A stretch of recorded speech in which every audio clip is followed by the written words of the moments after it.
January 23rd, 1984. It was a day that changed my life forever. The muscle, the moral courage that built the greatest, freest nation the world has ever known. Ronald Reagan was our president, and there was trouble brewing in Iran. I was just a kid, but I knew who was behind it.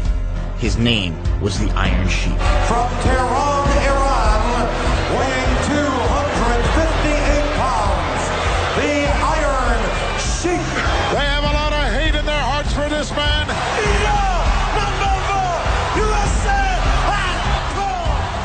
You see, Reagan may have freed the hostages, but the Sheik still had the championship belt.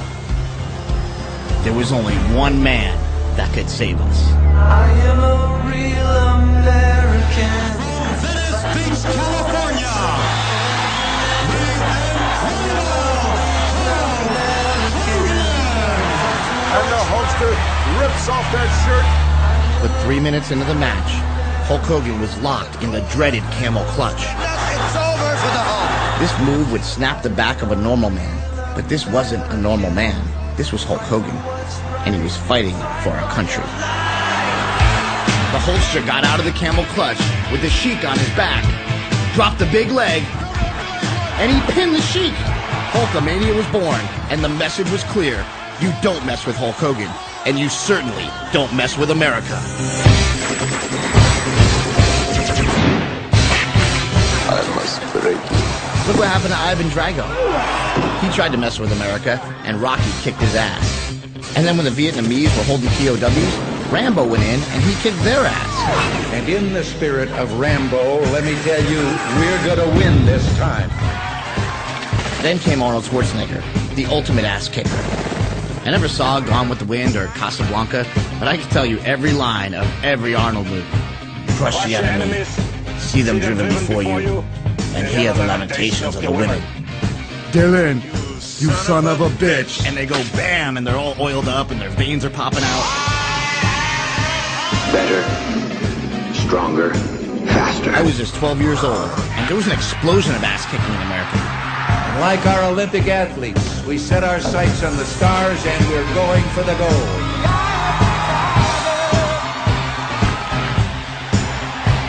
I wanted to tear off my shirt and be ripped, tanned, and larger than life. But in reality, I was a fat, pale kid from Poughkeepsie. You see, I come from an overweight family. My parents were always a little on the heavy side. I couldn't ask for a better mom. She did everything for her 3 boys. We went to church 3 times a week, and she even taught Sunday school. My dad was always there for us, too, and he even coached our Little League teams. I love my dad, but he was never really my hero. I didn't want to be like him. I wanted to be like Arnold. Problem is, I was always too small, too short. People would say, "Hey, Little Bell, what's up, Little Bell?" And I didn't want to be Little Bell. I wanted to be Big Bell.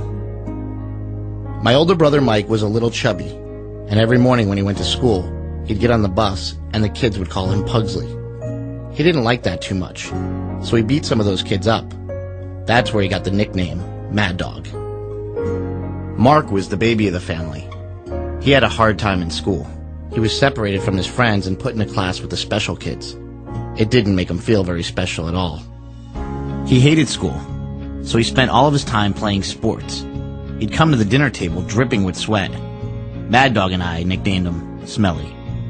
So I was the short kid, Mad Dog was the fat kid, and Smelly had a learning disability. Okay, I get it. We're never gonna make it, right? But for us, we knew muscles were the answer, and the Hulkster showed us the way. Train, say your prayers, eat your vitamins, be true to yourself, true to your country, be a real American. So we started training in the basement. We'd body slam each other, drop elbows, DDTs, double noggin knocker, the abdominal stretch, the iron claw, the Boston crab, the pile driver. And when Mad Dog was too tough for me, I would break out the steel chair. My mom's brother John was a bodybuilder, and he gave me and my brothers our first muscle magazines and showed us how to work out. And the next Christmas, instead of video games, we got the Hulkamania workout set. Are you ready to feel the power? Ladies and gentlemen, we are the Power Team! Mad Dog became the captain of the football team, and Smelly and I both started competing in powerlifting. Chris Stella's up next at 425. Soon I was the strongest kid in my high school. Then I broke the New York State record. And that's when I first got accused of using steroids. Other kids your age, they look down at you or have that anomaly, or you guys can't beat the strong without drugs, you must be taking them. I knew guys who used them, but they were losers. If my heroes didn't need steroids, then neither did I. By the time I was a senior, I was one of the strongest kids in the country. Hulk Hogan was always talking about Hanging and banging down at Gold's Gym, Venice Beach, brother. I thought, that's where Arnold trains. That's where I need to be. I was going to be an American hero, and I was willing to do whatever it takes.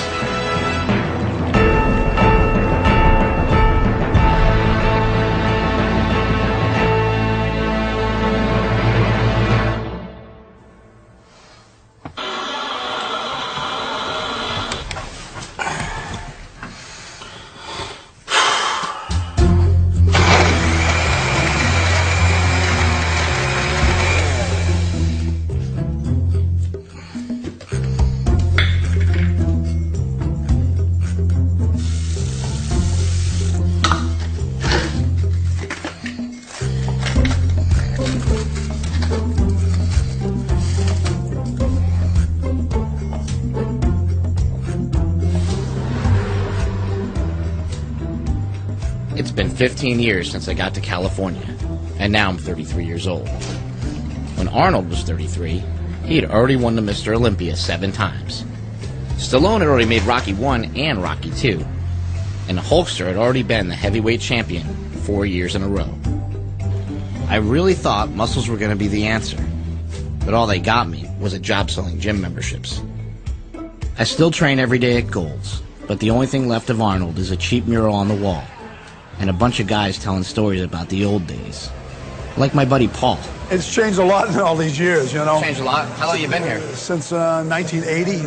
Chris Arnold was on the scene, and Arnold, nobody had ever seen anybody that looked like Arnold. Sylvester Stallone had just done the Rocky movies, and he was the type of guy that I could relate to. Paul even got a chance to work with Sly in Over the Top.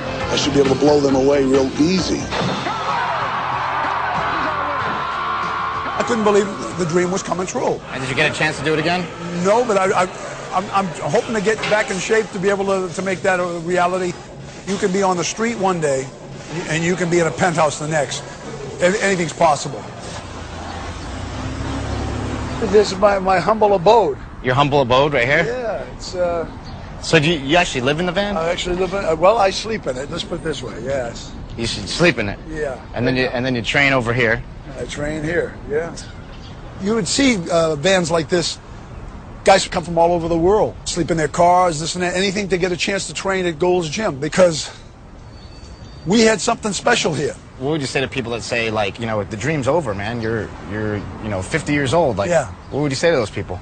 They're the ones that are short-sighted. Now, in 6 months, I could still be in the van. But if I can outlift everybody, I can out-squat them, out-bench them, out-deadlift them, who's the king? Guys like you and me can fulfill our dreams. We can train. Game ain't over. The sun is shining. And it ain't over. Is that going to be me in 20 years? I did everything my hero said. I trained, I said my prayers, I ate my vitamins. Where did I go wrong?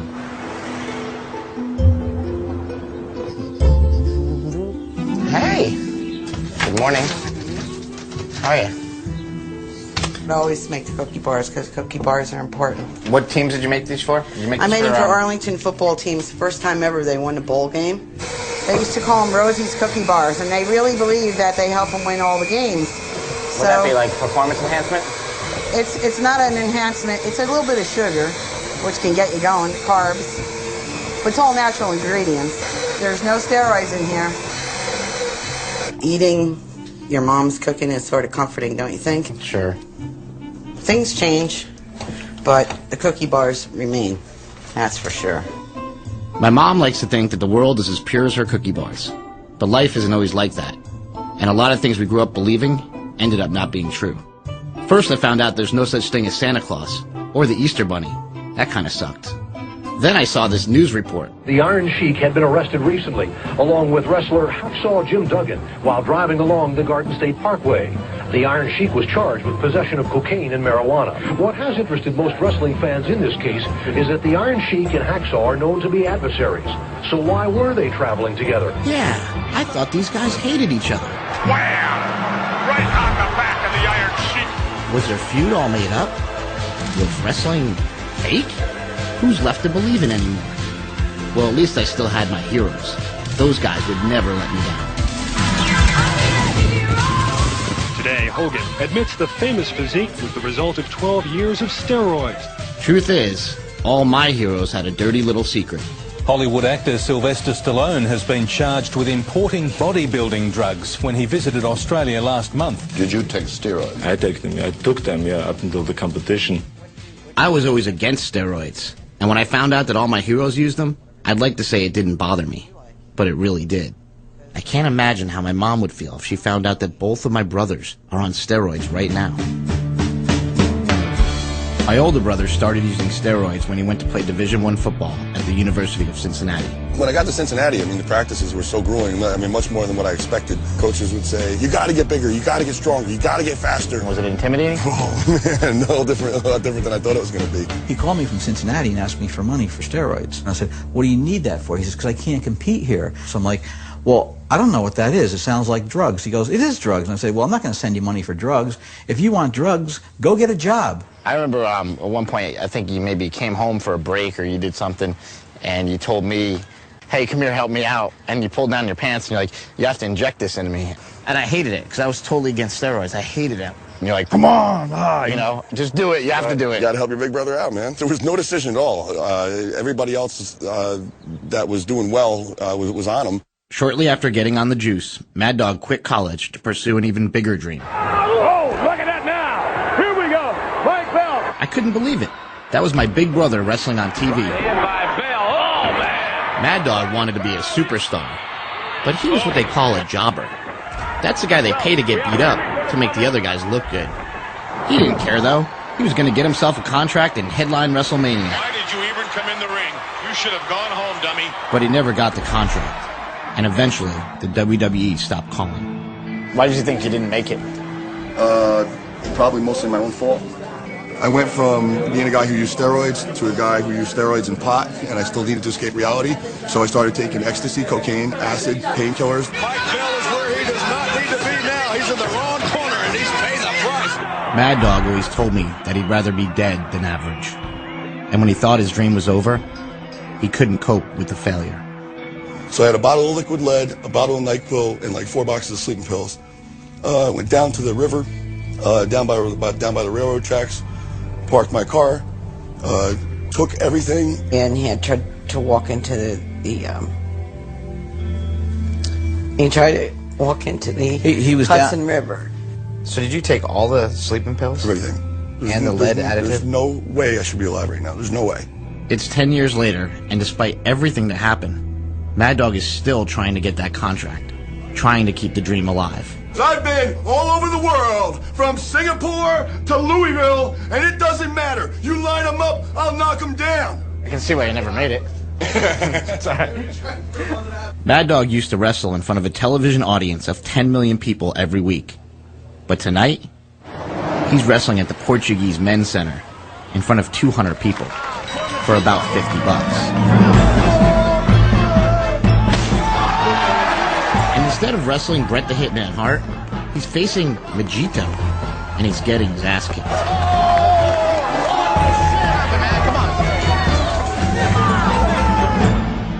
My baby brother Smelly was always trying to keep up, and despite everything that happened to Mad Dog, he followed in his footsteps anyway, becoming a pro wrestler and using steroids.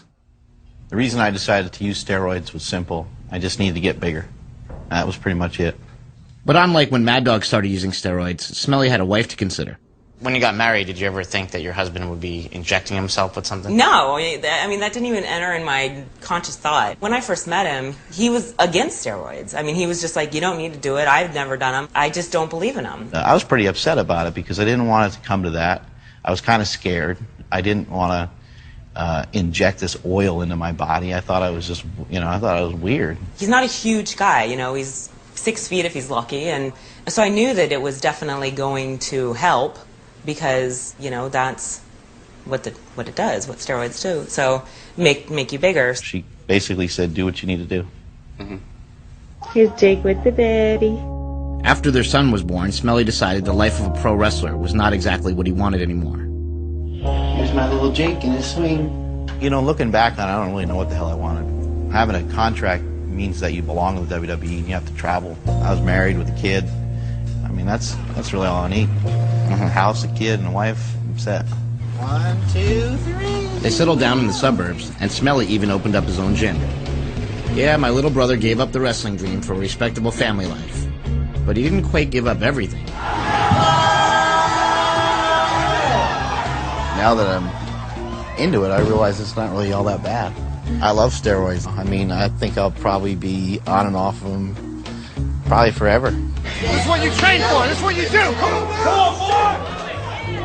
I thought that we had an agreement that he did it for wrestling, now he's not wrestling anymore, so naturally I thought he would just stop. In my mind, there's no excuse for not being as strong as you possibly can be.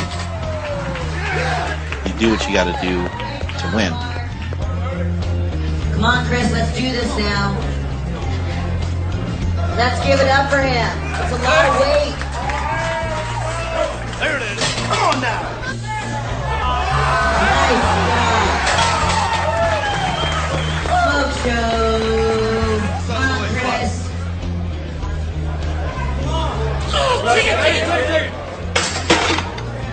Nice try, Chris. Nice try. If you are apprehensive about taking a steroid or you're apprehensive about trying some new methods, then maybe you're not cut out to be a champion. In first place, Mark Bell. I guess I'm not cut out to be a champion. Because I tried steroids, but I felt so guilty I had to stop. You gonna win first overall lifter? And now I can't even compete in the sport I grew up loving. I mean, my baby brother just beat me by 130 pounds. We all grew up in the same house. So why are my brothers fine with steroids, but I'm not? What would you say the differences are between the three? Between the three? Yeah. Well, I always kind of say it like this. You were in the middle of two guys that were very strapping, athletic, and you were tiny and short in stature. So I worked extra hard to make you feel extra special. One day I took you in your room out, and if you remember this conversation where I said, Christopher, what's the best part of an Oreo cookie? What is the best part of an Oreo cookie? The middle. The middle. That's right. So even though you have two sides of a cookie on this end, the middle part is the most delicious. Everybody wants the middle. They even made double stuff. Yep, this is pretty much how it was growing up. Mom stayed at home with the kids while Dad wore a suit and tie and went to work. He was at IBM for 20 years until he was downsized. But now he has his own business doing taxes. Everybody thinks that success in America is the amount of dollars that you have, and that's not true. The real true heroes are people who go to work every day and do their job and bring up their kids to the best of their ability. I wanted to be Hulk Hogan. I wanted to be Arnold. I wanted to be Sylvester Stallone. Did you have heroes like that growing up when you were a kid? Yeah, we did. We had heroes like Mickey Mantle, Roger Maris, but I knew I could never aspire to it because back then, you grew up, you graduated, you got married, and you had kids. Yeah, my dad had the American dream. You know, marry your high school sweetheart, buy a house, and take your kids to see the Yankees. But things are different now, and even baseball's changed from when my dad was growing up. And now when I think of baseball, I don't think about the Babe or Hammer and Hank. I think of steroids. This one is a monster. It is out of here. After the strike of '94, baseball was almost dead. But then Mark McGwire and Sammy Sosa started smashing home runs, racing toward the single-season record. You see, about 1,000 years ago, Babe Ruth hit 60 home runs in one season. And then when my parents were still kids, Roger Maris hit number 61. He was the home run champ for 37 years until Big Mac came along and crushed that record with 70 home runs, and baseball was saved. Mark McGwire, you have just broken the home run record. What are you going to do next? We're going to Disney World. I guess Barry Bonds wanted to go to Disney World too, because in 2001, he smashed 73 bombs to break McGuire's record. See, baseball players used to be scrawny, but now these guys were jacked, and it was cool. They started looking like pro wrestlers. If you were to construct a home run hitter in a lab, put him together, he'd look like that. Turns out that was kind of what was going on. The man with ties to some big-name athletes has been charged with providing performance-enhancing drugs to the pros. The guy with the pencil-thin mustache is Victor Conti. He used to be the bass player for Tower of Power. But when that career didn't work out, he did what any failed musician would do. He started selling undetectable steroids to athletes. Will you name names? Thank you. There will be a naming of names. Conti's files named over 250 athletes, including the home run king himself, Barry Bonds. And then something even crazier happened. Jose Canseco wrote a book. The surprise wasn't that he was literate. It's what he wrote about. He said he'd been taking steroids since '86, that 80% of baseball was on the juice, and that he'd personally injected his former Bash brother, Mark McGuire, in the ass. But why, Mr. McGuire? Do you want to know the terrifying truth? Or do you want to see me sock a few dingers? Dingers! Dingers! All right. Congress wants to haul a bunch of baseball players up to Capitol Hill to talk about steroids. In 2005, Congress spent 151 days in session. They spent 8 of those days debating steroids in sports. That's more time than they spent on national health care, why the levees broke in New Orleans, and more than ending the war in Iraq. Apparently, the United States Congress takes this whole national pastime thing kind of seriously. I'm a baseball fan. I always have been. Let me just start by saying that I am a huge baseball fan. For me, baseball is not a game, it's a passion. We have every right to be concerned that the national pastime and all that it represents has been threatened by the selfish actions of a few. There's something simply un-American about this. If using steroids makes the Bash Brothers un-American, what does that make the Bell Brothers?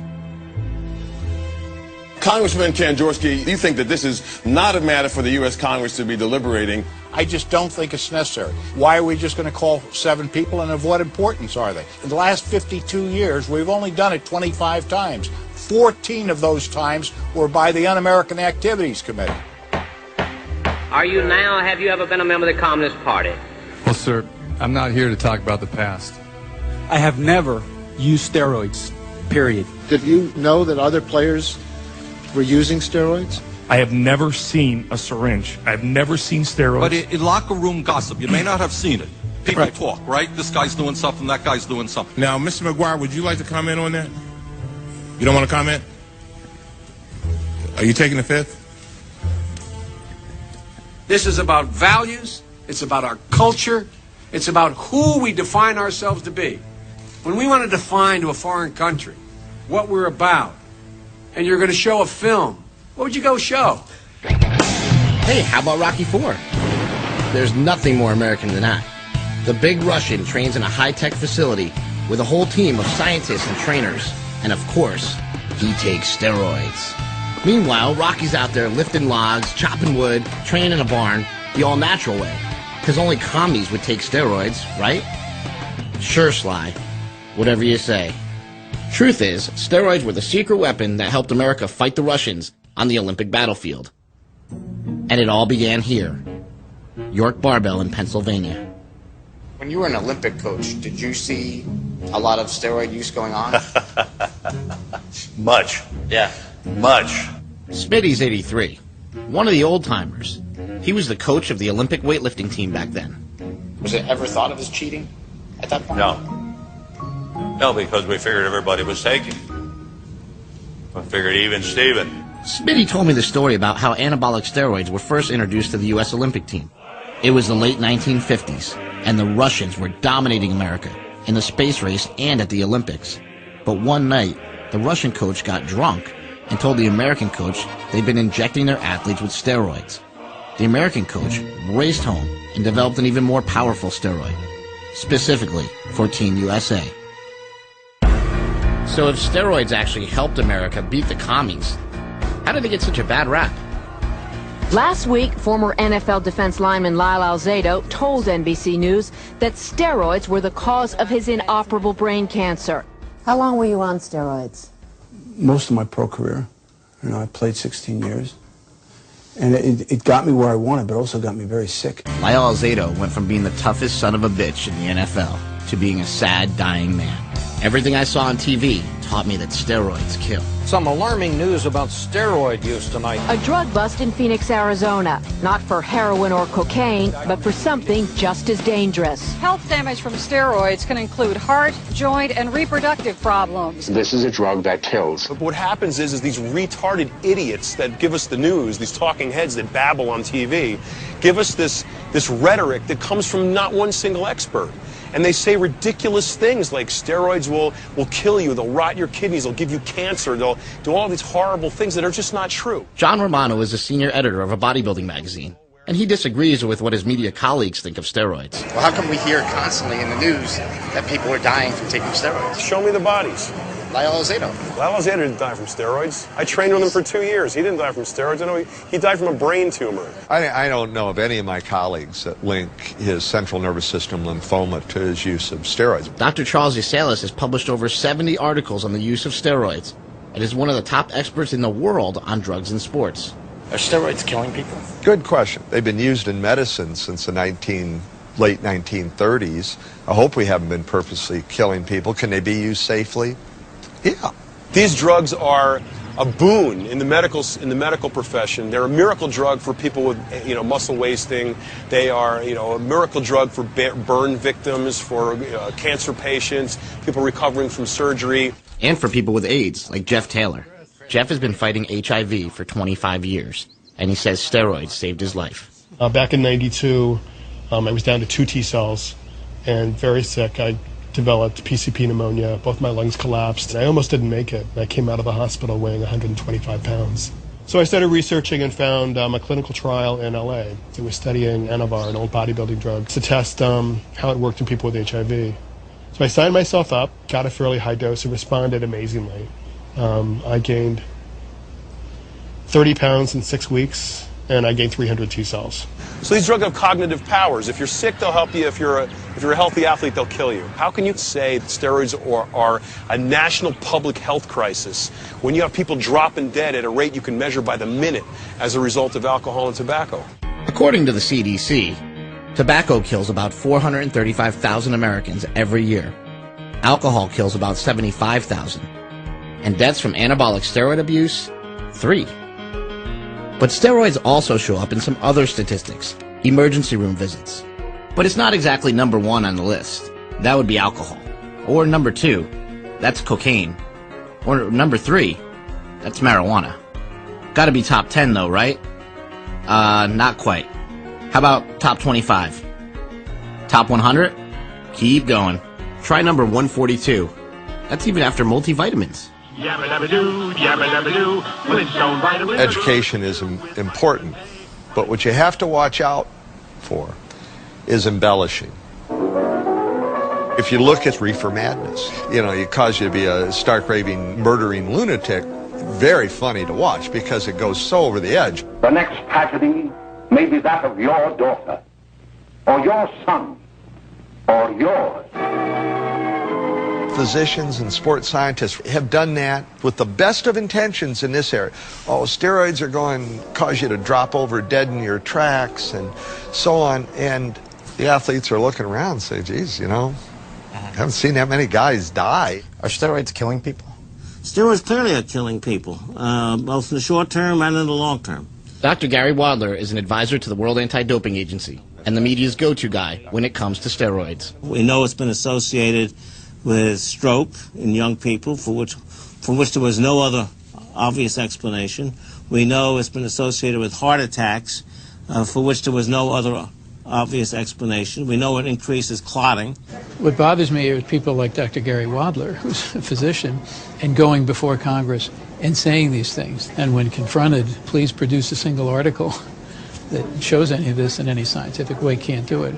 Dr. Norm Faust is a professor of medical ethics with a research focus on performance-enhancing drugs. I'm not denying that there aren't some serious adverse effects from anabolic steroids. It's just that we haven't been able to demonstrate any of them. Maybe that's because we don't study them. One of the problems with the ban on steroids is that it's impossible to do the kind of research that would answer these questions. Some purists would like to see those studies done. Well, I can assure you they never will be done. It'd be a totally unethical study to do. So we have to use the information we have at hand. Depression, convulsions, anxiety, jaundice, myocardial infarction, which is heart attack, eczema, abscess, vaginal pain, vaginal discharge. You want to know what I'm reading this from? What does that say? Vitamin C. Thank you. I mean, look, peanuts are dangerous. You understand? Mm-hmm. There are people that take a peanut, that have a peanut, and they go into anaphylactic shock. Okay? The airway closes up, that's it, they die. Now, does that mean that we ban peanuts and sue God for making them? No. Right. What we do is we say, okay, peanut warnings. There is no safe drug. There is no safe drug that ever exists. There's always a benefit to risk ratio. You name the drug, X% of people will suffer adverse effects. Do you feel any side effects ever? Yeah, I've had some side effects, acne, hair growth. Some side effects that I've had are... What do you mean by hair growth? On your head? No, just on my chest and my back and stuff. I never break out. My back doesn't break out. I don't get hairy from it. You know, yeah, I get a little testicular atrophy, but then they come back. I mean, you know, it's normal. Your balls shrink? Balls shrink. But who needs them? Who needs them? What about testosterone? I have some friends who say it is like a wonder drug. It makes them feel great. It makes them feel, you know, frisky and young, and it's great for their skin. The negative side effects would be my lovely singing voice. Hair like a monkey from my head to my toes. I mean, hair growing out places you don't even want to talk about. I mean, I want to stay feminine. Yeah. And I think that's why I get so much work, is because I still look like a woman, and, you know, I still have hard muscles. In my experience, steroids are just going to make you more of whatever you are. If you're a jerk and you take steroids, you're a super jerk, right? You've seen that, right? You go beyond. You're an asshole. I've never seen roid rage. I've never seen any difference in his personality or how he's with me, how he is with Jake. It hasn't done anything that all those after-school specials tell you that it's going to do. Bryce, I gotta get bigger, man. This may help. Steroids. What is going on with you? God damn it!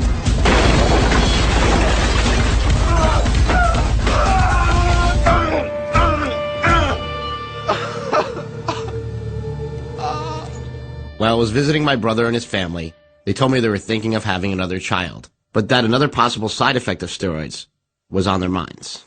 If you couldn't have another kid, would it be something that you regret because you did steroids? Yeah, if it was simply from that, yeah, I'd probably regret it. But there's a lot of things people regret in their lives, so I'm not, you know, it's a decision I made, and it's a decision I'll have to live with, whatever the consequences are.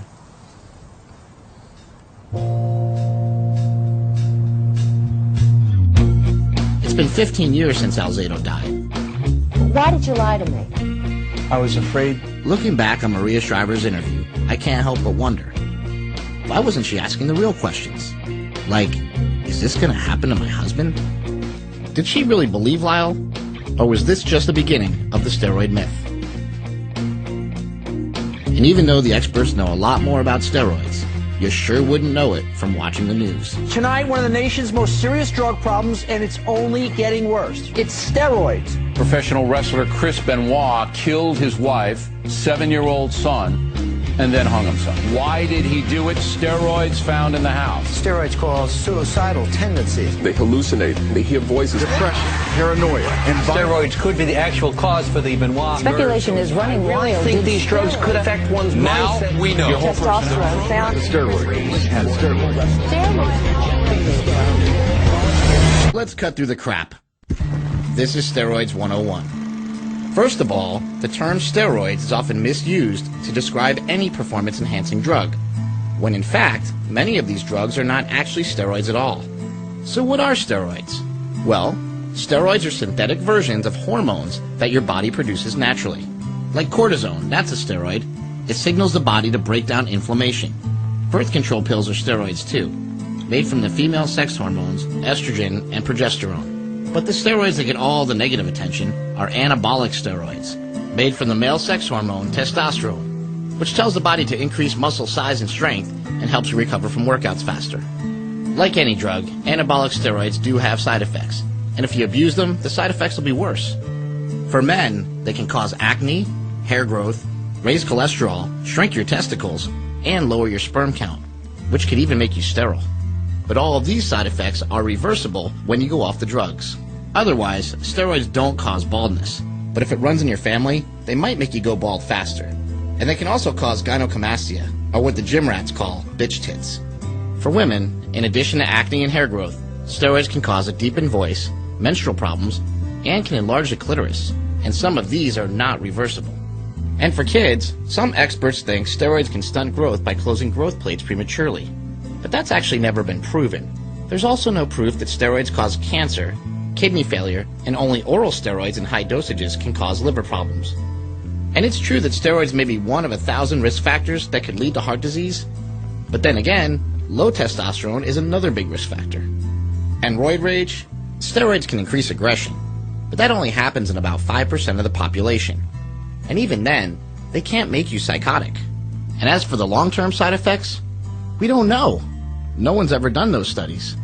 At what point do we say that a behavior is such that people just shouldn't be allowed to engage in it?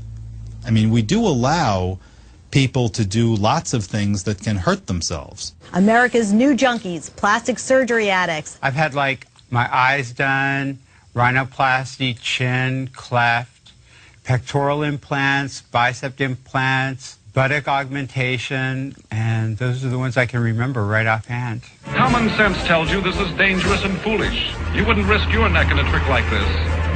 Common sense tells us that being shot out of a cannon is dangerous business. Handling dynamite, this too looks dangerous. Whether it's bungee jumping or skydiving or black diamond skiing, all of them are fun to do, but would subject one to tremendous risks with no real necessity. And so if we allow all of those other risks, why is it that we're taking this position with respect to anabolic steroids? And it's a fair start. And it is Raymond's turn with a start. 1988, Seoul, Korea. A Canadian sprinter, Ben Johnson, defeated his arch rival, Carl Lewis, in the 100-meter sprint to become the fastest man in history. It sure got our spirit up.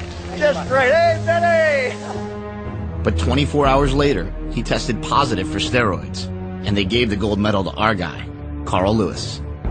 There was a international uproar over the idea that this Canadian sprinter had gotten an advantage based on his use of an anabolic steroid for its performance effect. And Congress responded by holding some hearings. Ben Johnson would not have been in the finals. He probably would not have been on the Olympic team had he not taken steroids. Congress wanted to pass a law that would control steroids the same way as drugs like cocaine and heroin. And they called experts from the DEA, the FDA, and the American Medical Association. But they all testified that steroids should not be treated like illicit drugs. So Congress disregarded their experts, and in 1990, they passed the Anabolic Steroid Control Act, turning non-medical users into federal drug criminals. This wasn't so much about health effects. It was really on what these things do that's good, in the sense that they build muscle. They improve the way that people can perform. And that, in a sports context, was seen as the ultimate evil. If we took a pie chart of steroid use and we looked at what percentage of that pie is comprised of athletes, they would be a very, very, very small slice of that pie. The overwhelming majority of the pie is comprised of the recreational gym rat who's doing it purely for cosmetic reasons. The irony is that we've addressed a sports cheating issue by creating a law that affects all the folks who aren't cheating in sports. One look at Gregory Valentino's arms and you know something's going on. The 40-year-old is charged with criminal possession of anabolic steroids with intent to sell. Some people may call Greg Valentino a freak and a felon. I call him a neighbor. He lives down the block from my grandma. He also happens to have the biggest biceps in the world. Holy crap. Do you have difficulty with just sort of the regular things in life, like making a sandwich? No. I can hit a 90-mile-an-hour fastball. Anybody want to challenge me? Let's do it. I'll show you. Watch this. Oh! Come on, Greg. Oh! Told you I'm no Barry Bonds. I'm a red meat man. I eat a lot of red meat. Why do you think people in America are so uptight about steroids and steroid users? Because they fear what they don't know. You know? That's ugly. Who the hell would want to look like that? You know what I mean? I don't want to look like that. Why'd you want to look like that, then? I mean, I like being big. I had small man complex, you know? And I'd be like, I don't want to be little, you know? I wanted to be taller, so I couldn't grow taller. So I grew wider. Personally, like, I think in the picture that you showed me, I look better. Your arms look a lot better there than they look now, right? I mean, Without a doubt. Agree? Without a doubt. I would rather look like that. Do you think girls look at me and go, oh my God, that's hot? They're like, that's fucking gross. I walk into a club and the hottest girl could be there with her boyfriend. And her boyfriend will see me and mush her in the face to get over to me just to say to me like, dude, what the f***? You're getting attention from the guys, not from the girl. Oh, I don't give a shit. It's attention. You know what I mean? I can't explain it to you. It's like a mindset. Does that make sense or no? But I'll tell you what, when I'm done, my biceps are humongous. Humongous. Like that, bam! For myself, I'm kind of on the fence. I have two brothers. They're both taking steroids right as we speak right now. I don't know if I want people to think I'm not cheating or to look at me and say, wow, you know, like, you really have a great build, you know, but do you think I should take steroids to get there? I think steroids are as American as apple pie. We live in a society today that you got MTV and reality shows. Madonna's making out with Britney Spears, rap music and all that shit, and you're worried about steroids? Kids are like, f*** you, cop. F*** you, man. Playing video games like Grand Theft Auto where you're killing cops. That's worse influence, in my opinion, than steroids will ever be, than Barry Bonds hitting home runs. There's a big difference between a kid taking steroids, who's only had hair on his dick a couple years, as opposed to a grown man looking to perform better, at a better level in sports. And where is Schwarzenegger in all this? I mean, he is the poster boy for steroids. He's the poster boy for, hey, look at me, look what I did. I came, I conquered, I kicked ass. That autobiography says he was doing it when he was 15, 16. Hey, he won the Mr. Universe at 19 years old. 19. Did you ever see what he looked like when he was 19? Do you think it was God-given genetics, or do you think that maybe he took the performance enhancers? A lot of people idolize these guys, whether it's a rock star, bodybuilder, movie star, whoever. And all of a sudden you get to meet them. And man, is it a letdown. Because they're never, ever what they appear to be. The guy you see in public like this has got the middle finger under the table going like this. It's never what you see is what you get. It's what you see is what they want you to see. Everybody idolized Schwarzenegger growing up. Everybody thought, man, I want to lift weights and live a pure life like Arnold, and I'm going to eat all my vegetables and take my protein shakes. Maybe I'll move out to California, train at Gold's Gym, and I'm going to get really big. I'm going to win contests. I'm going to be a movie star, too. Please welcome a man whose story embodies the American dream. One thing I learned about America is that if you work hard and if you play by the rules, this country is truly open to you. You can achieve anything. Dude. That is a pipe dream. That is a pipe dream, okay? To get where Arnold got in life, you have to be willing to step on a few fingers and step on a few friends and fuck a few people over. You don't get to that level without that. In this world, you're either the Barracuda or you're that little minnow swimming around like this. And Arnold's the Barracuda. And we all exercise a little bit together with the dumbbells. Come on now. Let's do some presses here. In the same year that George Bush Sr. signed the Steroid Control Act, he also made Arnold Schwarzenegger the chairman of the President's Council on Physical Fitness. So, I'm confused. Was the president saying that a former steroid user could still be a role model for kids? You gonna exercise? Yeah! You gotta pump up muscle! Enter Steve Rogers. Too puny to be accepted by the Army, but willing to risk death for his country. He's changing right before our eyes. Suddenly, it is over. And America has a new champion. Why do you think in America superheroes are so important? People need heroes, whether in real life or in fiction, because they need somebody to inspire them, something to aim for, somebody to try to be like. I think any boy would want to be built like Arnold Schwarzenegger. Did you ever want to be big and muscular like that? I wanted to be a little, when I'd go to the beach, I used to wish that my arms were a little stronger, you know. I looked more like the 98-pound weakling. Did that ever inspire you, that Charles Atlas comic strip? Did that inspire some of your characters? It inspired everybody. Let me teach you how to become strong.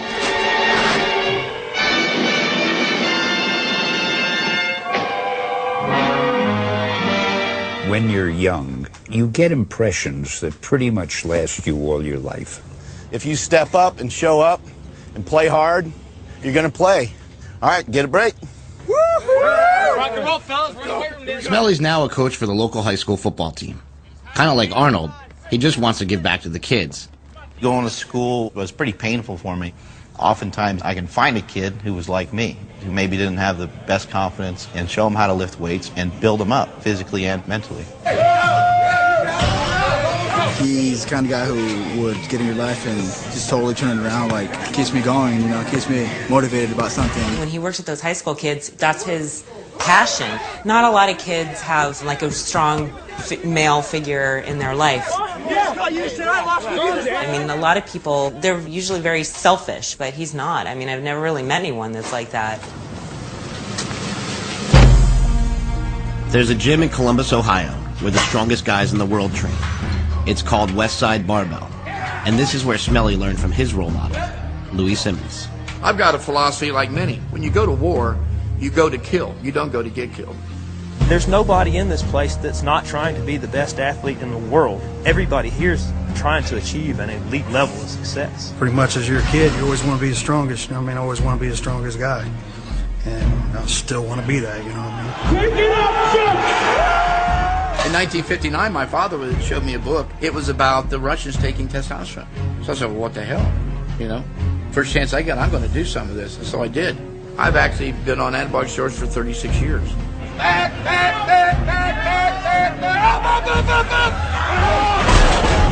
Is it something I should be morally battling, or, like, should I be fine with doing it? Your morals are your morals, not mine.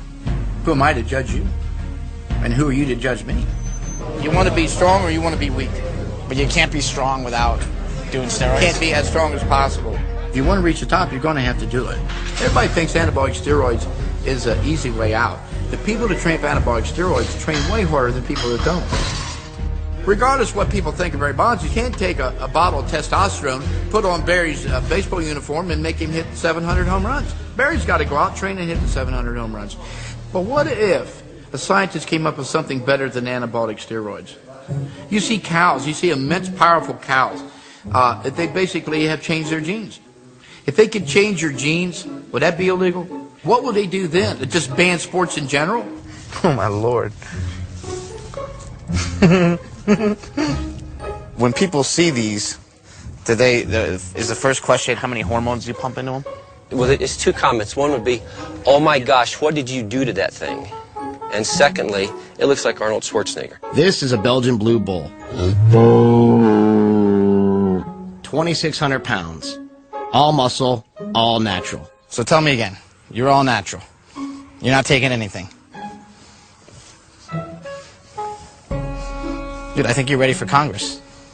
He has a genetic mutation that allows him to grow double muscle, and scientists have figured out how to genetically alter humans the same way.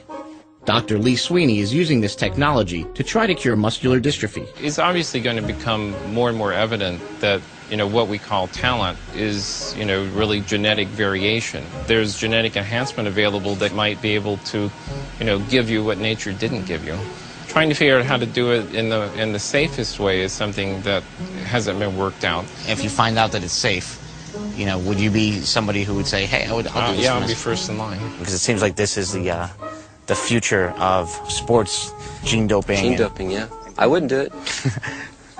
Will gene doping ruin sports in America?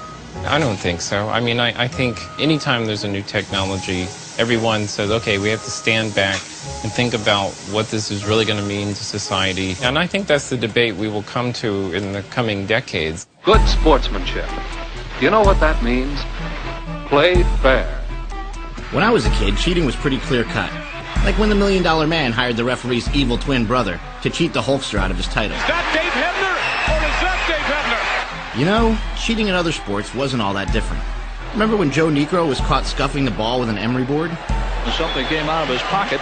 Or what about when the Patriots were playing the Dolphins and they hired an ex-con to clear a spot in the snow for the field goal kicker? You can't do that. I think it's the most unfair thing that I've ever been associated in. Or like when Rosie Ruiz won the Boston Marathon. The mystery woman winner, we missed her at all our checkpoints. Why take steroids when you can take a bus?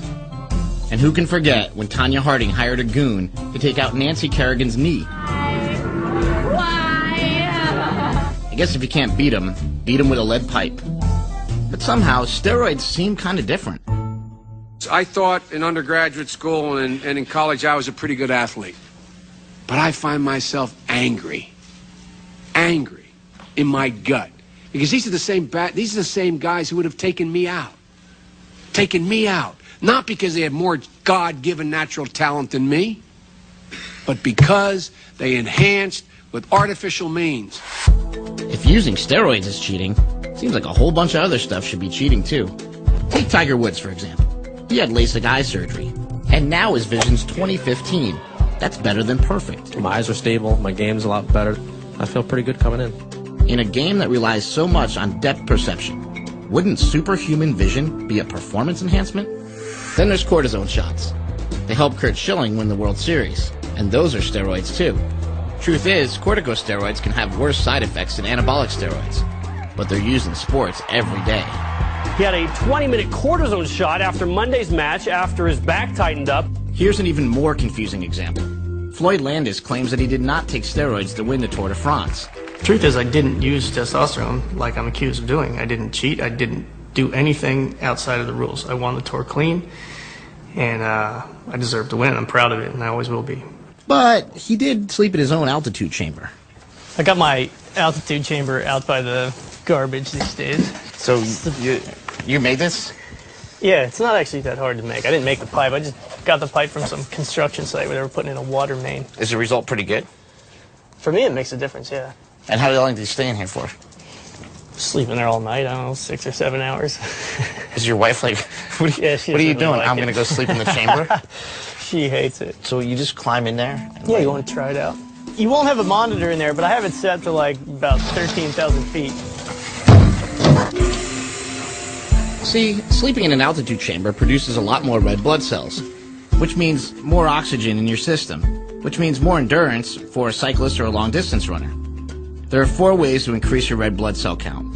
You can sleep in an altitude chamber, like Floyd, or you could just train at the U.S. Olympic Training Center at 6,000 feet in Colorado. Then there's blood doping. That's when you draw your own blood a month before the big race, then re-inject it the night before. Finally, there's a drug called EPO, which simply tells your body to produce more red blood cells. So that's 4 ways to do the exact same thing, but 2 are allowed and 2 are cheating. You done yet? Hey! That's kind of weird. No, it's nice, man. Once you get used to it, it's nice sleeping in there. What's heartbreaking is my 8-year-old, his 2 favorite athletes are Barry Bonds and Lance Armstrong. My 4-year-old is obsessed with Floyd Landis. So what do you tell these kids? I talk to people all the time that they go, you know, who can my kids believe in? And what I tell them is that nobody. I ask not to be judged, and much less to be sentenced by anyone. You can't trust anybody now because the testing is so ineffective. You don't know who's really clean, who's really dirty. Were you taking any sort of drugs for that race? Not what they find me with, no. But you were taking other stuff? Other stuff, yeah. But isn't that still cheating? Still cheating, yeah. Like everybody else. So that's how you justify it, is like everybody's cheating? Yes. When I interviewed Ben Johnson, he just basically said, look, everybody was on something. You know? Well, you know, Ben, and bless his heart, he's got to say that everyone's on something. That's justifying his own means. So he has a problem with you. You have a problem of, you know, me beating him. Yeah. When we were taking that victory stand, we were on the stand, and he got the gold medal. He didn't smile. He never smiled. He never celebrated. And the thing is, he couldn't really inside share in the joy of winning. He cheated. You cheat. Everybody cheats. Nobody's in this world is perfect. Nobody in his life is perfect. Nobody. They know that in 1988 that, you know, 6 Americans at least test positive in Seoul, and they ushered up because the biggest money comes from America. So who's going to get shafted? Americans or Ben Johnson? I think that Ben Johnson was unfairly singled out. I think that there's always scapegoats. Is there a lot of drug use going on in Olympics? Oh, absolutely. Absolutely.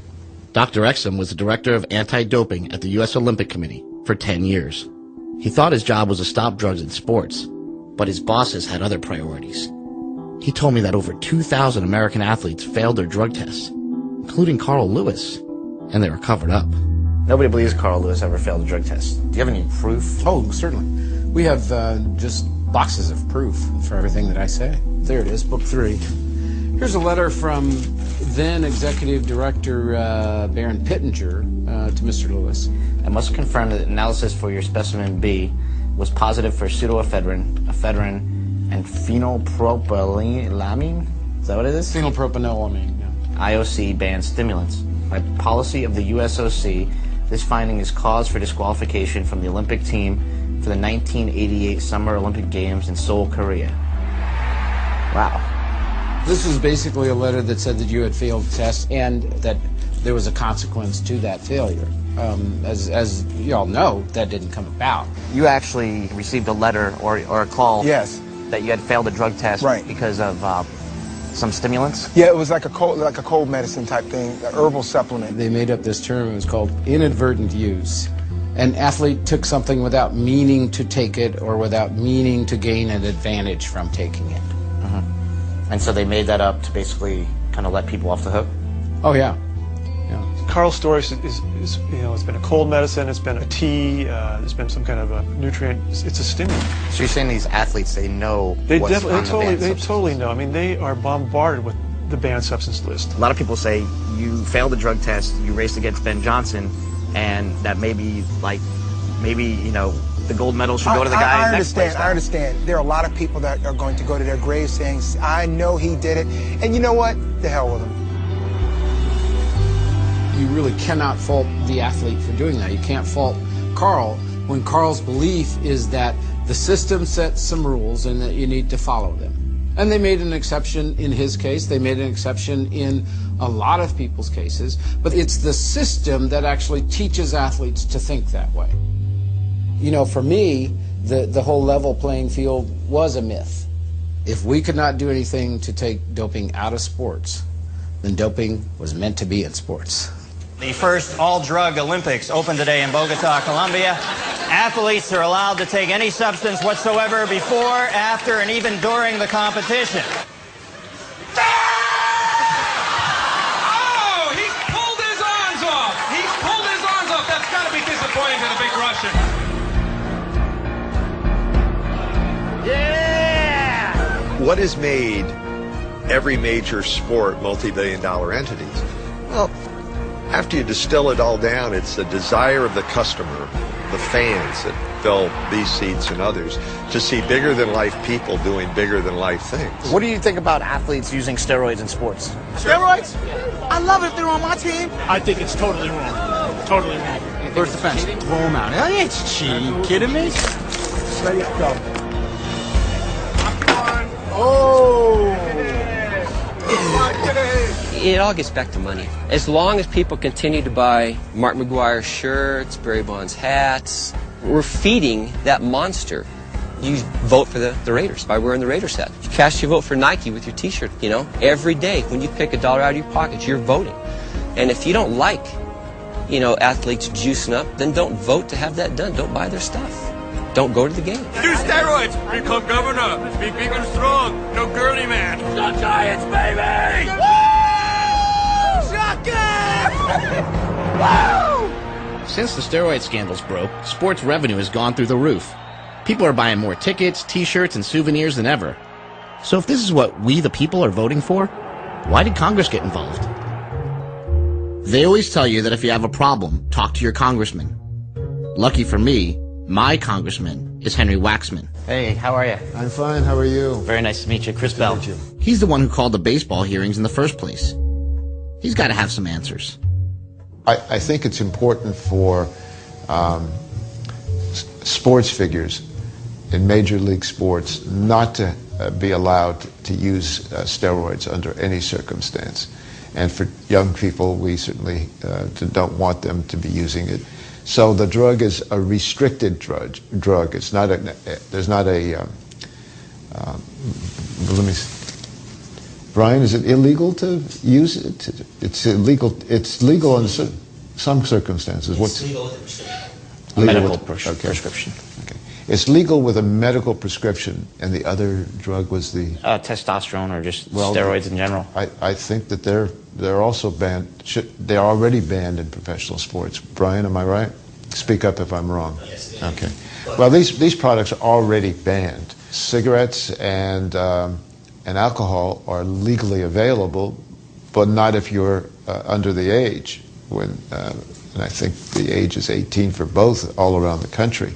Is it 18 or 21? I'm getting confused. What? 21. Okay, so strike that. That's all right. President Bush allotted $15 million for steroid education. Where has that money gone? I don't know. Do you know? Okay, we don't know. Okay. So.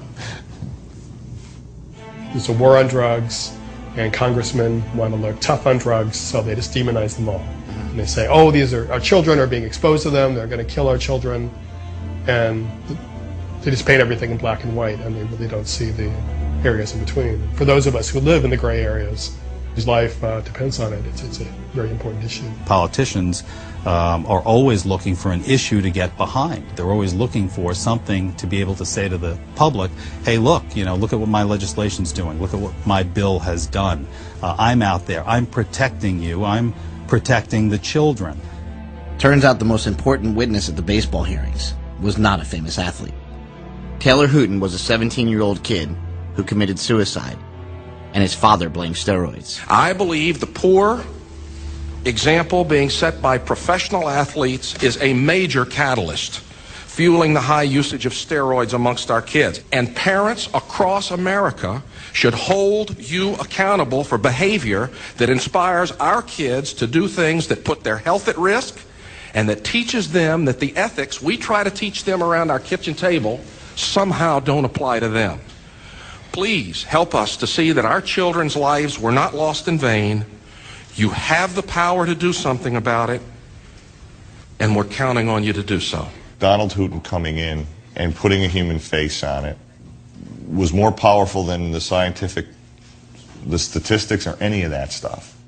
On average, 5,000 kids a year commit suicide in America, and most parents never know exactly why. I wanted to find out why Donald Hooton is so sure that the answer could be as simple as steroids.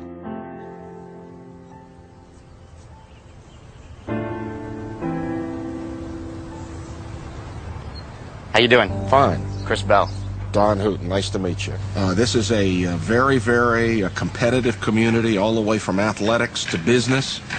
So you wind up in an affluent area where these kids can afford to play with this stuff. And of course, in hindsight, as we look back, all of the signs were staring us in the face. The behavior problems, the physical changes, but we had no idea what we were looking at. If we go back to the medical textbook, the depression that comes along with steroid use is bad, but it's worse in that 4 to 6 week period following stopping using this stuff. And it was during that period that his mother found him hanging on the door in his bedroom.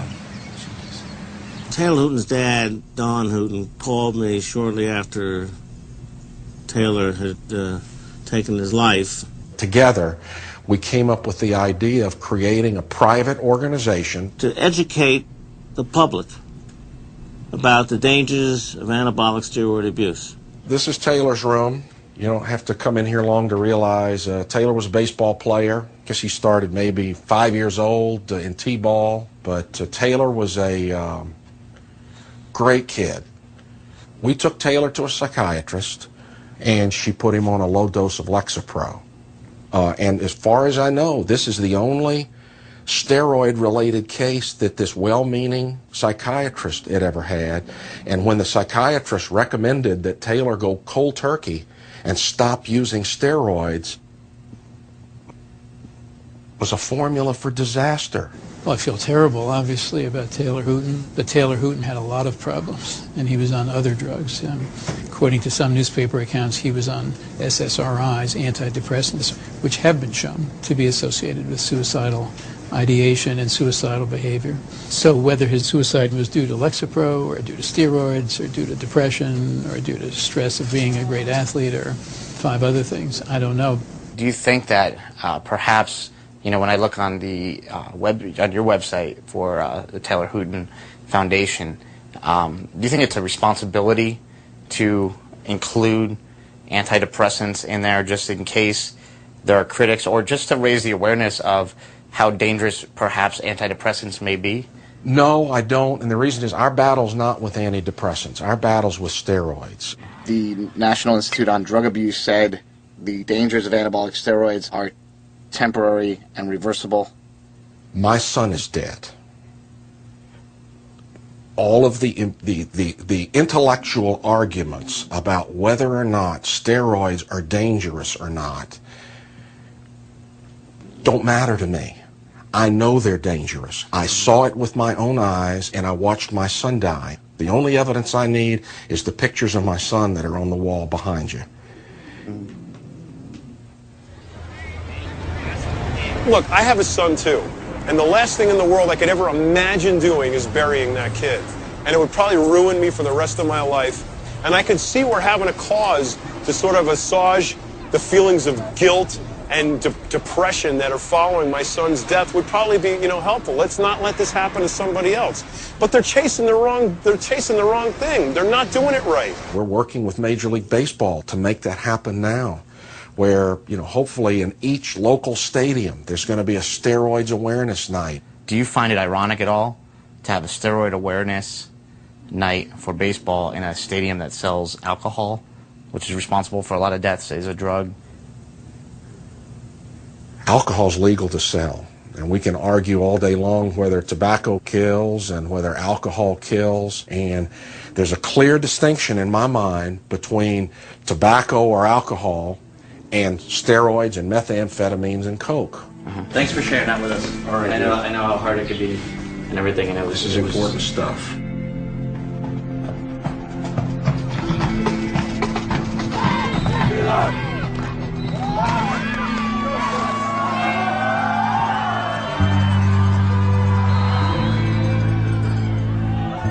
Anybody who asks me about it, I let them know. I tell them why. I tell them, how much I take. I'll tell them anything they want to ask me about them. What about the kids? The kids are different because a couple kids asked me in front of the whole group, and I had to lie about it because this whole steroid thing is just out of hand. I know Coach Bell doesn't take any steroids. He's just 100% strong.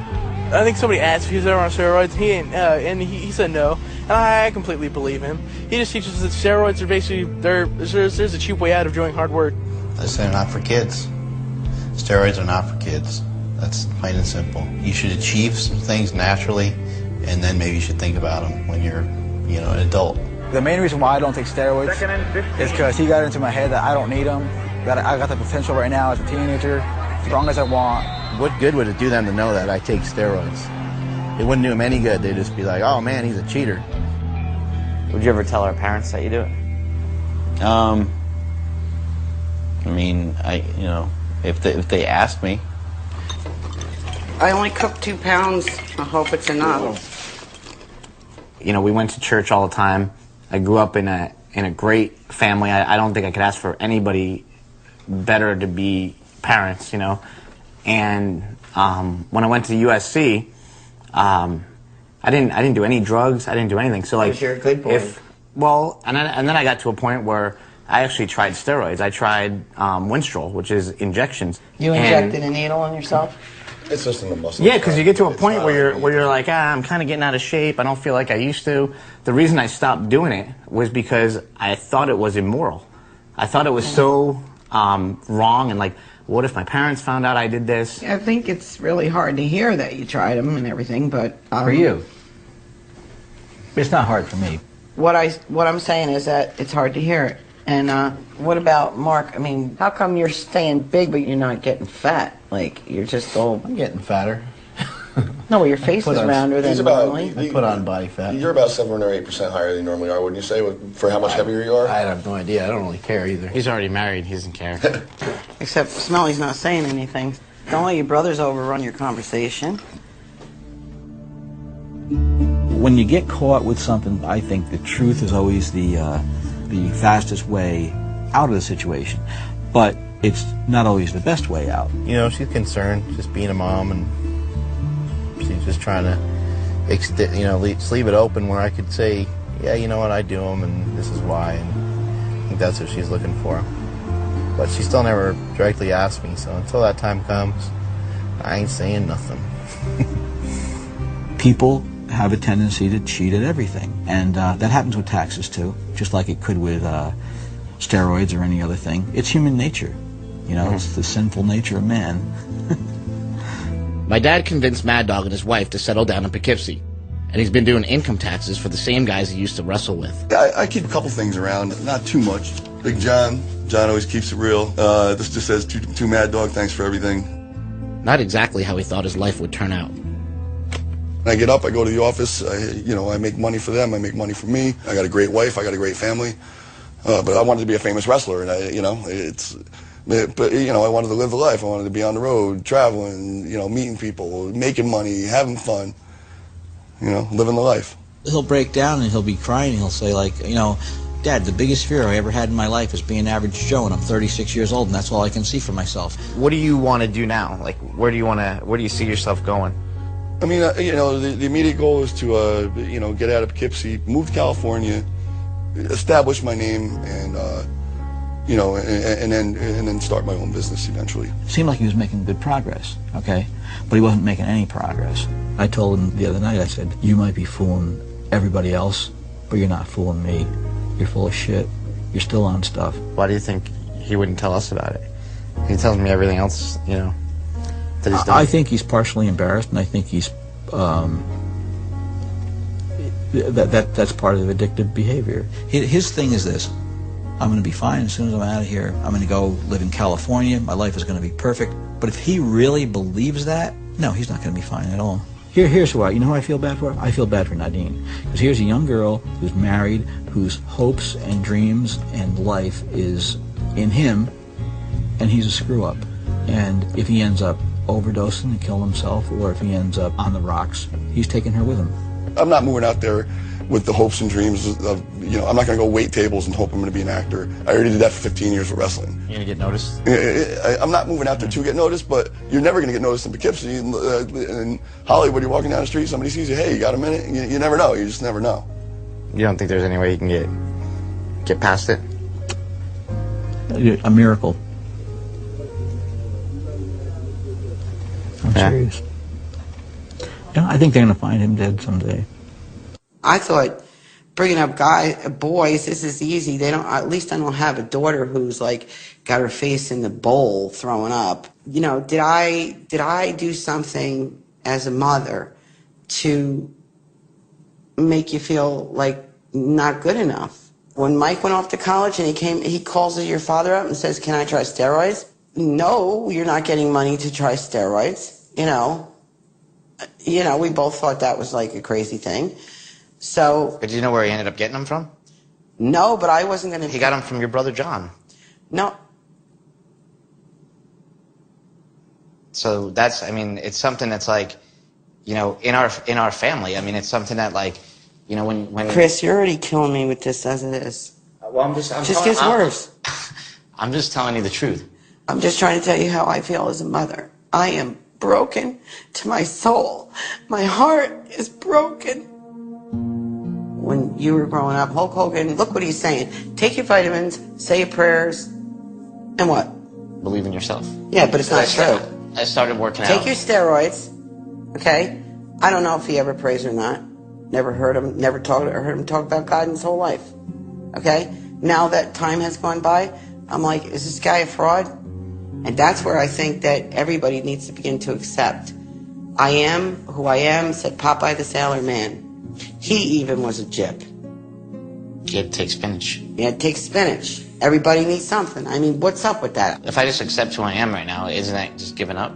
No, accept who you are as a person. Then your body image is something different. You think a fat person hasn't tried everything that's legal? But I'm not going to cross the line. The Bible lays everything out about how to live your life. But the Bible can't solve all your problems. It can. I can't pray to look like Arnold Schwarzenegger. It's not going to happen. No, you can't pray to look like Arnold Schwarzenegger, but neither can you take enough steroids or enough human growth hormone to look like him. But you can get as close as you're not. It's not going to happen. You're fearfully and wonderfully made. Every sinew in your body, every muscle, every fiber was made by God, and you're exactly who He intended you to be. And so what to somebody with a six-pack of abs? Maybe they don't have what you have, I mean, you know, why don't you ever think that way too? What I don't get is why did our boys not feel that they were good enough?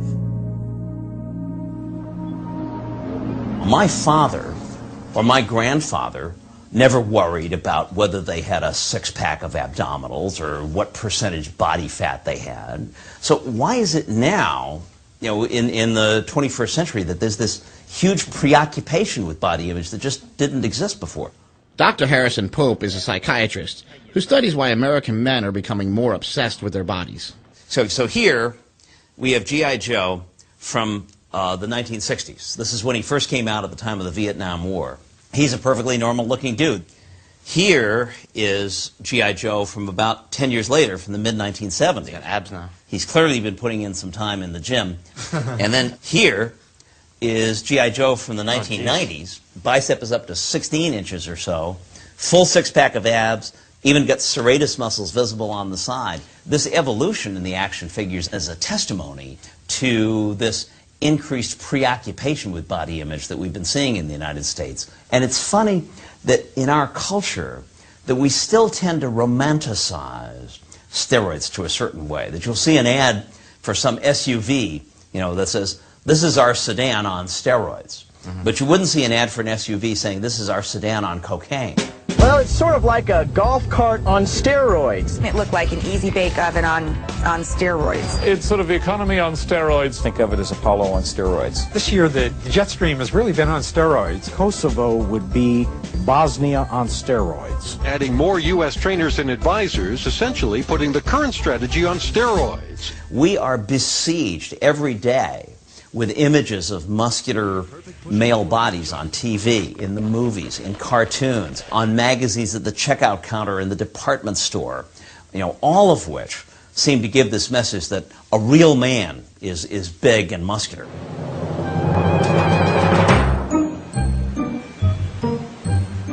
There you go, just like that. Good, give me some good abs, Christian. That's it. Saw Conan the Barbarian when I was 11. And at that moment, I said, that's exactly what I want to do. And I started to study Arnold and his achievements. So I started training with weights when I was 14. I started taking steroids when I was 16. So you're advertising a supplement. So a guy like me goes and looks in the magazine, and I see Christian Boving, and I'm like, wow, man, I want to look like that guy. So I go and take Hydroxycut or some supplement because I think that I'm going to look like you. But what I don't know is that you were taking steroids. Do you have any problem with that? That's a double-edged sword, my friend. How to answer this? Somebody looks at an ad with me in it and says, well, Christian Boving takes Hydroxycut, which I did, and I do. That doesn't necessarily mean that I don't take something else. And if they choose to believe that that's the only thing I'm taking to look like that, then so be it. They should be smarter than that. Is it misleading? Possibly a little bit, yeah. But is it a lie? Absolutely not. I'd say probably 80 to 90%, I'm not kidding you, of all the stuff I see in magazines is complete hogwash. It's ridiculous to me. I don't understand why there's this need in advertising to really manipulate things. The bone-thin fashion models, they get all kinds of eating disorders, and with men it's the opposite. They get the Adonis complex, and then there's all kinds of trouble ahead because you have all these kids who are like you and me when we were young, looking at all these people, and they're perfect. And how does that make somebody feel who's not as perfect as the people they're seeing? Not very good. So this stuff I've tried, loaded with sugar. Tried this. Tried this. Of course, I've tried this. Everybody, I think, has tried muscle milk. Tried this. Tried this. Tried all these drinks. If Speed Stack weren't enough, you have Extreme Speed Stack. The supplement industry is very unregulated. You don't have to have FDA approval to come out with a dietary supplement. That gives people room to come out with some, lower quality products. This product says new legal formula on it. I don't know what the old what the old formula really had in it. Belizean man vine extract. I don't want any part of that. Best if used by date and lot number on bottom of can. Yep. I always thought the health industry was about, health. Why does it feel like we're back in the Wild West? It'll clean your teeth and curl your hair. The best in the West. I wouldn't be dead without a bottle. Well, we can all thank the senator from Utah, Orrin Hatch. Look how good he looks. I want to get his brand. That's what I want to do. See, the health industry is big business in Utah. They make almost a quarter of all the dietary supplements in America. And supplements are a $24 billion industry. So you do the math. Making supplements used to be like making prescription drugs. You had to prove your product was safe and effective before you could sell it. Well, the supplement cowboys in Utah thought that was a real hassle. So they asked their favorite senator to change the rules around. And now you don't have to prove your product is safe at all. And the FDA has to prove that it's not safe if they want to take it off the market. What is this red goop? This is the Canadian version of Redline. We had to take out some of the ingredients that aren't legal in Canada. Thanks to this deregulation, the supplement industry exploded, and all sorts of new and interesting people got in on the action. Yeah, we were always a good team, whether we were selling drugs or whether we were selling a supplement like we are now. Jekyll and Hyde supplements, formulated to awaken your other side. Take this and all of a sudden you become the freak, the monster. Everybody wants to become a monster. If Valentino can make a supplement, I bet anyone can do it. Hola. How many guys you need? I need 2 guys. We're making dietary supplements, and I just need a hand with a couple of things. It'd be really easy. All I need you guys to do is take the white, put it inside. Boom. First, you buy a bunch of really popular ingredients. But the trick is, I'm just going to use a tiny amount of each one. It's what we like to call in the supplement biz, pixie dusting. See, I can hide my secret formula behind the term proprietary blend, and not reveal that it's pretty much just a pill full of rice flour. This is a good way to make a lot of money. Don't sneeze in the supplements here. But with all those expensive ingredients on the label, I can make this bottle for about $1.40 and sell it for $60. Thanks, Oren. We're in the supplement business now. The scary part is that everything I just did is by the book. Well, except for the illegal immigrant day laborers. But hey, nobody's regulating them either. Now I just need a misleading advertisement. They airbrush these guys a lot when you put them in magazines? Definitely. There's all kinds of techniques and tools you can use to completely manipulate the body. Really? In fact, some of the before and after pictures, they could be done in the same day. You haven't shot them in the same day, though, have you? I have, actually. Oh, you have? Yeah. What do they do? Is this the self-editing part? I should keep my mouth shut? I can take anybody and take a picture of them, make them look their worst. Think horrible thoughts, depression. And then, through all kinds of ways, make them look their best. Just don't cut my nipple off.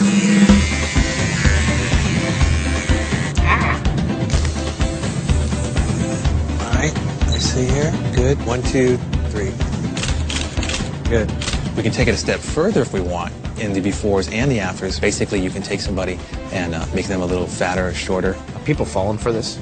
They fall for it all the time, and it's beyond what I can understand because it looks so silly to me. But of course, I'm somebody who's had sort of an inside backstage pass of what's really occurred, and I've been part of some of these scams that have played out. So, if unregulated dietary supplements are marketed like steroids and sold by people who are on steroids, is it any wonder that so many people are just taking the real thing? It's not like they're hard to get. You can cross the border and buy them from a pet store in Mexico. Testosterone now? 50 milligrams. But it's for your dog or something, right? Oh, it's for my dog. Yeah, I forgot. Yeah. My dog's anemic. Or you can buy them on the internet, like Mad Dog. If you order it online, you can get the shit for $250 a kit instead of paying somebody on the black market $500 or $600 for a kit. Or if you have enough money, you can get it legally. This is the annual convention for anti-aging medicine. Booth after booth of all the taboo performance-enhancing drugs. Stanozolol. Hey, that's what Ben Johnson used. Nandrolone. Isn't that what Sean Merriman got caught with? Oh, and human growth hormone. They say Marion Jones was taking that. Human growth hormone usage has been rampant in baseball and other sports. Athletes use HGH because it works a lot like anabolic steroids. And the best part is, there's no way to test for it. Here's how you get it. First, you go to your anti-aging doctor. Now, the doctor might not be a medical doctor, like in my case. He's a chiropractor. And chiropractors can't prescribe drugs. But that's okay. He just has another doctor write the prescriptions for him. But be careful. Prescribing hormones for anti-aging is a felony. So you can't exactly tell your anti-aging doctor that you're interested in anti-aging. Not to worry, though. Just use the words hormone deficiency instead. First thing, doc will want to do a little physical. You have people come to you to try to get steroids? Absolutely. But prescribing steroids, that's not what we do. Not at all. But it kind of is what you do in a way, in a different way. Next, you're going to get a urine test to check your hormone levels for 24 hours. That's a take-home test. You know, Scout's honor. Send in the test, and a week later, go get your results. Get your labs back here. Urinary growth hormone output. But here's the thing. Since the FDA's never defined what a hormone deficiency really is, well, Doc can pretty much interpret the results however he wants. So you're a little bit low coming down. I'm going to bring those levels up to optimal. Now, it may seem strange that the most controversial drugs in America are being prescribed using take-home tests, and in my case, by a doctor I never met. But hey, at least I'm not the one breaking the law. Why don't you just get it legally? I like getting it the way I get it, and it's cheap, and I can get it, anytime I want. And I don't think there's any real reason for me to. I mean, I don't want to go to a doctor. That's a pain in the ass. You ever worry about getting arrested or the cops coming after you or anything like that? I'm not all that concerned about it. You can justify anything to yourself, and once you justify it to yourself, then you just think it's cool. You think it's okay. So, in my mind, it's okay. I pose the question to people and say, hey, if you had to take a drug with the side effects, known side effects, and the unknown effects of anabolic steroids to keep your job right now and support your family, would you do it? Maintaining an erection is very easy to do with the appropriate chemical assistance. Liquid Viagra, straight injected into the penis. You inject this in your penis? Yep. Does it hurt? Not really.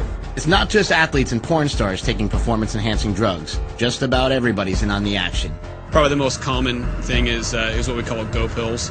There's probably different kinds, but dextroamphetamine's the big one. They work wonders, they really do, especially you've been out there a long time and it's hard to stay focused. What about you? Yeah, they'll spin you right up. Many parents may not be aware that their children are taking a drug by the name of Adderall to improve their academic performance. Adderall is a powerful stimulant, very much like cocaine or methamphetamine. It's not just for people who have the problems, people who think completely fine. I'd taken Adderall in college here and there to write a paper, and I said, this is fun. This is a fun way to write a paper. Your test scores go up, and you're doing homework faster, so you can do more work. All I did when I went to class, my friends tried to talk to me, nope, hold on. And I'd be doing all my work. And for every performance, there's a way to enhance it. So you take beta blockers to calm you down? It actually doesn't calm down. It prevents me from getting nervous. Here we go. But I was in college and I was having really, really bad problems with performance anxiety, and it was actually making me question what I was doing in the first place. A friend gave me beta blockers, and I just couldn't believe it. I felt like I could get up there and do exactly what I wanted to do, and I wasn't hindered by what my body was reacting to.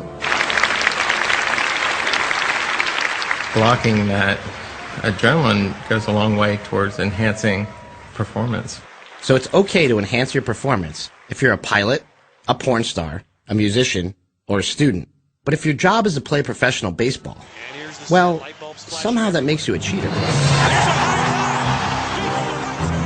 Do you feel it's cheating? Not at all. Oh, no, certainly not. There is no competition in music. You know, this is completely unlike sports. What about in an audition situation? Is there competition there? Yeah, there is.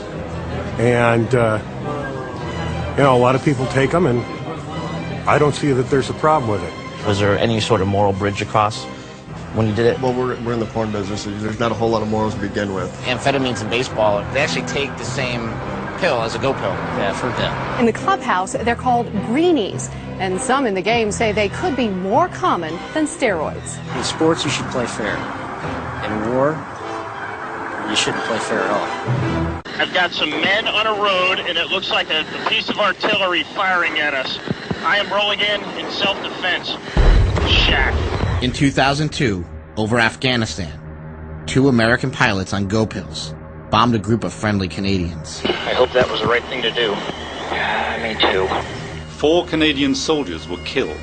Doctors say the pilot's snap judgment to open fire is typical of someone on speed. The pilots were charged with manslaughter, but they blamed their go pills, and the charges were dropped. No other country in the world allows amphetamines in their Air Force, but in America, we require it.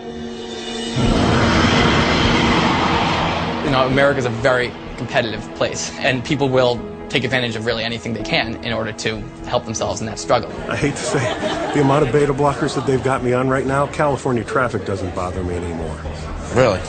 It's too easy to get it from a doctor. Like you say, like I can't focus in class, and the doctor prescribes it like automatically. And when you got Adderall, you just went to the doctor? No. It's just passed around at school. It's passed around at school? Passed around at school. You turn on your TV, and we push drugs, right? Mm-hmm. You know, if you have a headache, use this. If you have a pain in your side, use that. If you want to go to sleep, use this. If you want to wake up, use that.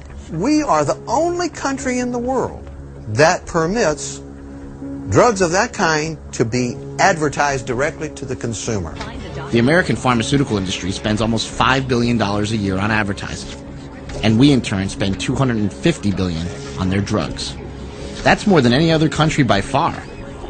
Are we the most unhealthy people in the world? Or do we just watch too much TV? Everybody's on a drug. So why, because I'm on a drug, does everybody have to point the finger at me? Why am I the bad guy? Because you're on steroids. And steroids are bad.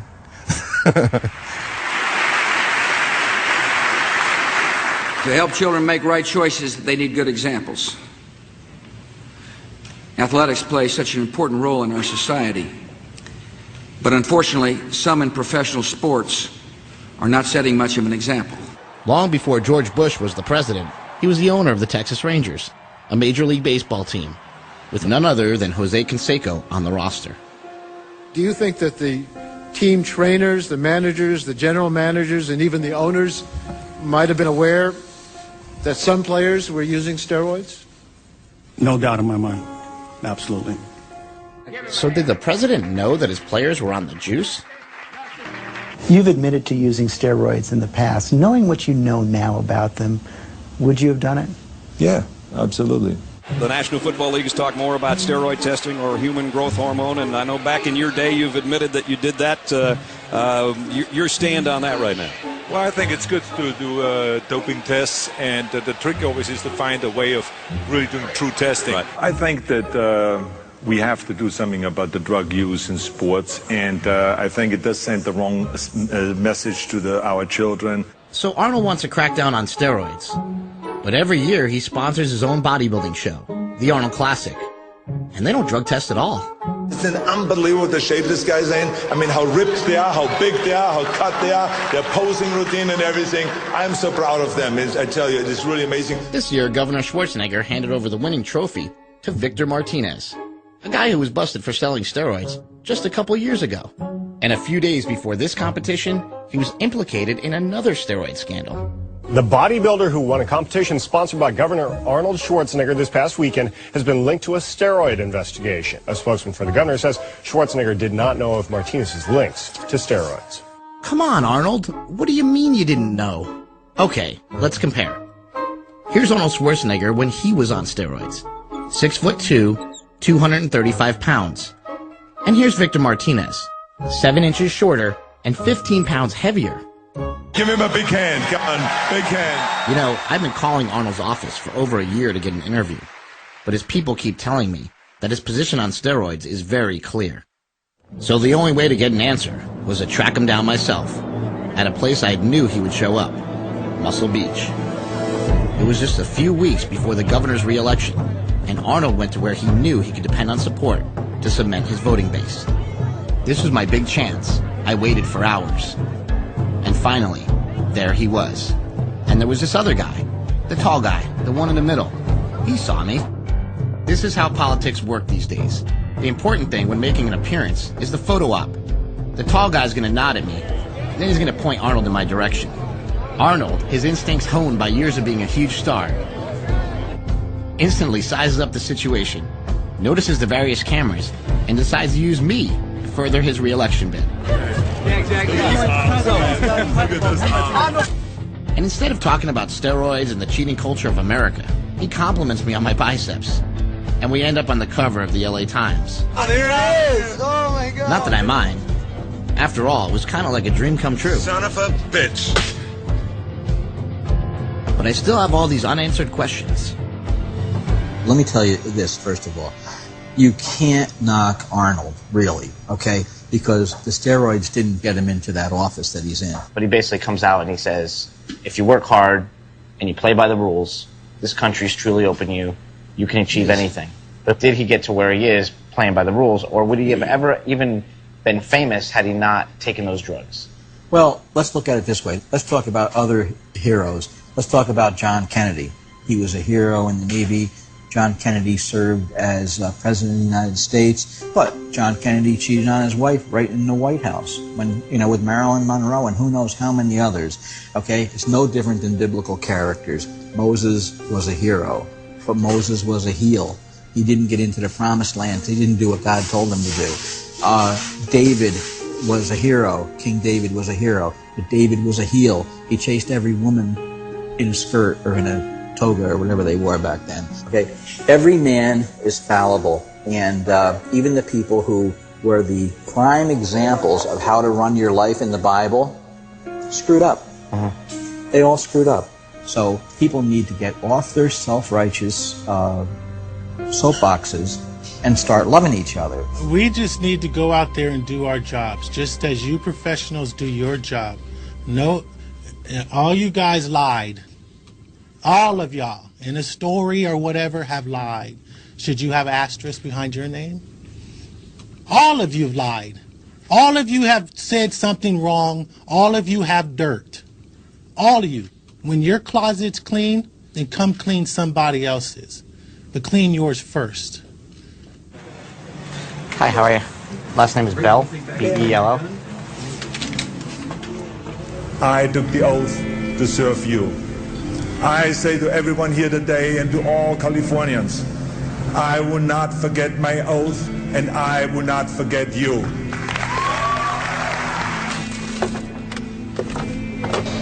A few months after I voted for Arnold, his people told Gold's Gym to remove all of his images.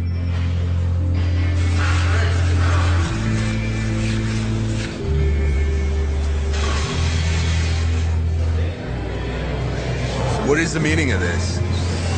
It's a dark day in Gold's Gym. They're taking down Arnold's poster.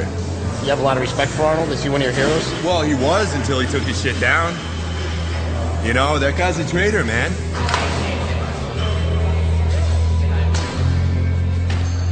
The gym feels different now. The old Arnold's gone. And somehow, this time, I don't think he'll be back. So you excited to be out here instead of in Poughkeepsie? Hell yeah, man. I got a job making 3 times as much money. My rent's just about the same, and I'm right by the beach, and I got a convertible. Right here next to the mirror, honey. Put a little muscle in it. Here you go. Higher. So what do you plan on doing here that you weren't doing in Poughkeepsie? Geez, like having fun at life instead of hating life. Think it'll help you, like with your problems and stuff? Absolutely. I feel better already. Now that Mad Dog's in California, things seem to be going pretty good for him. He got a job working as a trainer at a local wrestling school. Now if I want to take it here, keep your face up, sell. He'd actually make a great teacher. But that's not good enough for Mad Dog. He still wants to be a superstar. So this Sunday night, pay-per-view, Madison Square Garden, Hell's Bells will toll for you. Got it? Just not on my bastard. I'm sick though, dude. Mad Dog sent his promo to the WWE, but they rejected him again. They said he's too old and not what they're looking for right now. You know, I want to believe that the world is good, but it's not, and I want to try hard. But why try when you can't win? Those who can't do train, it's just I never understood why I didn't. Yeah. You know? Like, what's the problem with just being like a normal guy? Like, what's wrong with just being normal? There's nothing wrong with it. Well, actually, there is something wrong with it. The thing that's wrong with it is that I was born to attain greatness, and I'm the only one that's holding myself back, and I need to attain greatness. I need to do it. You live down by the beach, you have a beautiful wife, and nothing's ever good enough. I can only imagine how she feels. And do you ever, think like, why am I dragging somebody else in this? I know that a lot of times she's crying herself to sleep, and I know that sometimes she doesn't go the way that she did when I first met her. Mm-hmm. And I know it's my fault, and it really tears me up. Yeah. Well, I mean, like, I worry every day that what I worry about is you're going to lose your job, you're going to lose your wife, and then you're going to lose yourself, you know? If I lose my job and my wife, what else do I have? I just feel that I have more to offer this world, and I don't know exactly what it is or how I'm going to go about doing it. I know that there's something in here that's meant for the rest of the world to know.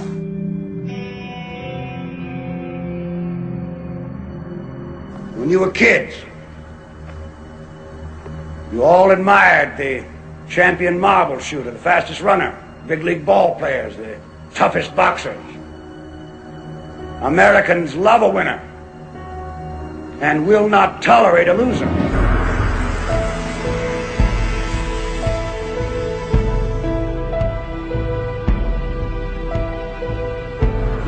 Smelly is now competing against the best guys in the world, and he hopes to achieve his childhood dream of bench pressing 700 pounds. But he and his wife agreed that this would be his last meet on steroids. I knew that she didn't really care for it, but I didn't know it hurt her that much, and I didn't know she worried that much about it. It's definitely something that's not going to be easy to do. I don't necessarily want to do it, but, you know, if I just stay on it and ignore her, then it's just being selfish. He's trying to have another kid, so he decided that this is going to be his last meet that he ever takes anything. How do you think that'll affect his lifting? It affected somewhat, but once he tapers off and has the child, he can go right back on. But he doesn't want to go back on him. His wife doesn't want him to be on it at all, ever again. The death of Smelly. You think so? Smelly will go back on. So you'll never take it again? I'll never take him again? Yeah. No, I probably will take him again, because... How? This is something that, well, I'll figure out a way. I mean, you know, that's something I'll have to talk out with Andy, but this is something I've been involved in powerlifting since I was like 12 years old. This is part of what I would like to do, and I'm not going to go from squatting 800 pounds to squatting 700 pounds. I'm going to want to get back on them for sure. Which is kind of sad, because if you... Well, you know, a lot of people have to lie to get ahead. That's just kind of the way things work. I mean, we weren't brought up as cheaters. Well, I mean, people aren't brought up to, like, rob a bank either. Not really, like, trained to rob a bank, or not really trained to do drugs or taught to do drugs or anything like that. But just, you know, kind of the way you end up. Yeah, come on. Let's go, Mark, come on! Come on! Big lift, come on! Go, Mark! Let's go, Mark! Come on, you got this! Come on, you got it! Let's go, come on!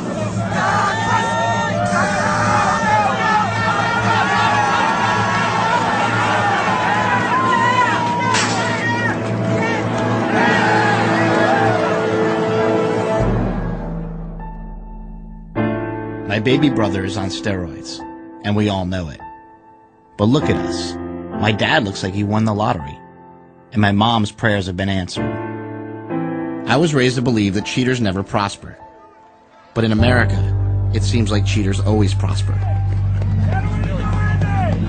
The use of performance-enhancing drugs like steroids is dangerous, and it sends the wrong message. That there are shortcuts to accomplishment, and that performance is more important than character. There is a clash in America between doing the right thing and being the best. Americans play to win all the time because the very thought of losing is hateful to America.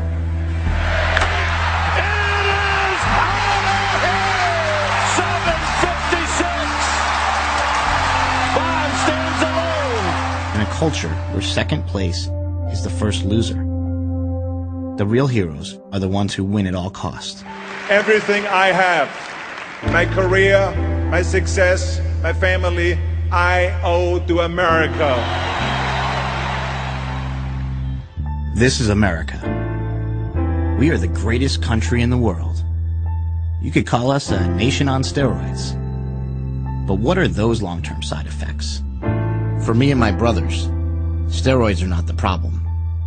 They are just another side effect of being American.